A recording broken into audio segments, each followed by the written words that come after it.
유학을 미국으로 가고 싶어요. 제가 듣기론 학생 비자는 한 번 받으면 10년이 간다고 하던데. 근데 요즘 미국 비자 받기가 어렵다죠? 제가 두세 면 카드 연체된 적이 있는데 이것 때문에 비자가 안 나올 수도 있나요? 그리고 비자 받기 위해서 뭐가 필요한가요? 예를 들면 뭐 토익 몇 점 이상이라든가. 뭐 그런 거. 안녕하세요. 지식들지기입니다. 먼저 답변 드리기 전 이미지 저작권상 화면과 음성이 고르지 않은 점 양해 바랍니다. 영상을 끝까지 시청해 주시고 좋아요 한 번씩 눌러주세요. 영상을 만드는 사람에게 큰 힘이 됩니다. 답변 드리겠습니다. 비자 발급을 위한 서류 학생 본인에 관한 서류 입학원서, 국외 여행 신고서 한문 이력서, 유학 이유서, 최종 학교의 졸업증명서 증명서, 최종 학교의 성적 증명서, 사진 6매 여권사본 호적 등 본 재직증명서 초. 대부분의 가을학기 지원자들이 입학 허가서를 받기 시작하는 시기가 3월부터이고 비자는 입학 시기 3개월 전에는 신청할 수가 없으므로 5월부터 거의 대부분의 비자 신청이 이루어지고 있다. 미국 학생 비자는 보통 FI라고 불리우는데 여행이나 관광, 기타 방문 목적이 아닌 학업을 위해 미국으로 가고자 하는 학생에게 발급하는 비자이다. 물론 FI에는 영어 연수 희망자도 포함된다. 미국 학생 비자는 다른 어떤 나라보다도 발급받기가 까다롭다고 익히 알려져 있고 사실도 그러하다. 따라서 그에 대한 철저한 대책이 필요하다고 하겠다. 그동안 유학 상담을 해오면서 대책 없이 비자 신청에 임했다가 거부를 당한 경우를 수차례 보아온 필자는 안타까운 마음을 금할 길이 없으며 비자 신청을 위한 좀 더 체계적이고 구체적인 대책이 필요하다고 느끼는 바이다. 거의 1년에 걸쳐 노력하여 얻은 입학 허가를 무의미한 쪽지로 버려지는 결과를 막기 위함이기도 하다. 일반적으로 유학을 희망하는 학생들을 보면 처음에는 막연히 일단 학교에서 입학 허가를 얻으면 미국 대사관에서는 무조건 비자를 내줄 것으로 믿고 있는 사람이 대부분이나 사실은 그렇지 않다. 대학이라는 곳은 어디까지나 학생들을 유치하는 것이 목적이고 실력이 인정되는 학생에 한해서는 차별 없이 받아들이는 것을 원칙으로 하고 있으나 대사관은 미국 정부 조직의 일부이고 미국 이민법에 따라서 운영되고 있으므로 학생 비자 발급에 상당히 까다로운 제약을 가하고 있다. 또한 비자 발급과 거부에 대한 정확한 기준은 없어서 비자를 신청하는 학생들을 당황하게 하고 있다. 따라서 학교 선정만큼 비자 신청도 신중을 기해야 한다. 미 대사관이 학생 비자 발급에 까다로운 경우는 첫째 재정 보증이 미흡한 경우인데 이 경우 학생이 미국에 가서 취업이나 아르바이트를 통해 학비를 조달할 가능성이 있기 때문이다. 미국 이민법상 외국 유학생의 취업이나 아르바이트는 금지되어 있다.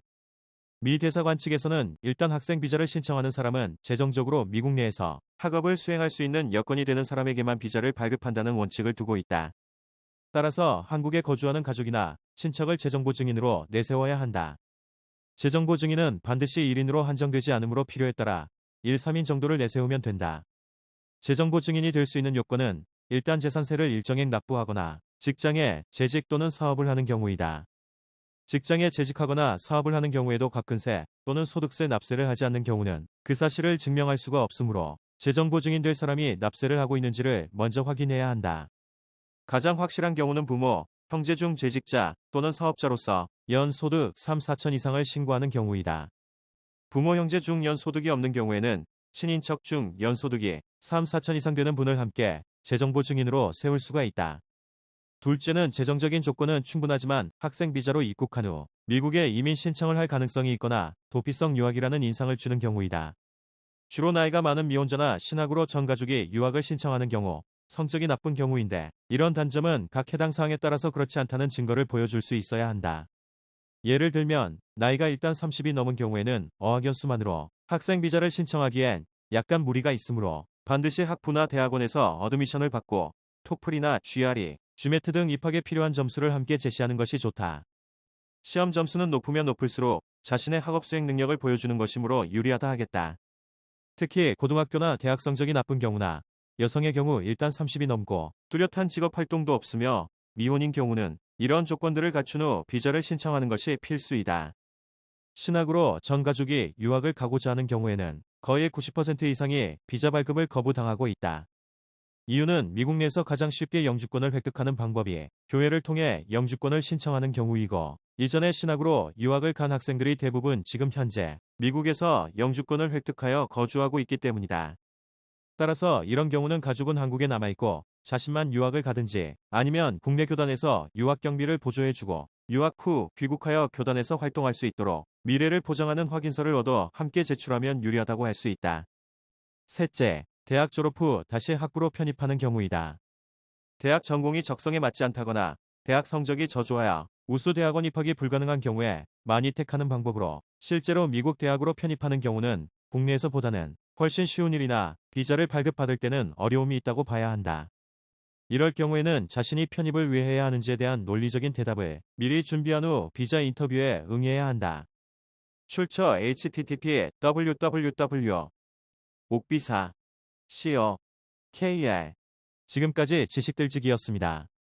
다음 영상은 더욱 호기심 많은 질문들로 업데이트될 예정입니다. 구독하시면 일상생활에서 가끔 궁금한 질문들이 함께할 것입니다. 지식과 상식 얻어가세요. 감사합니다.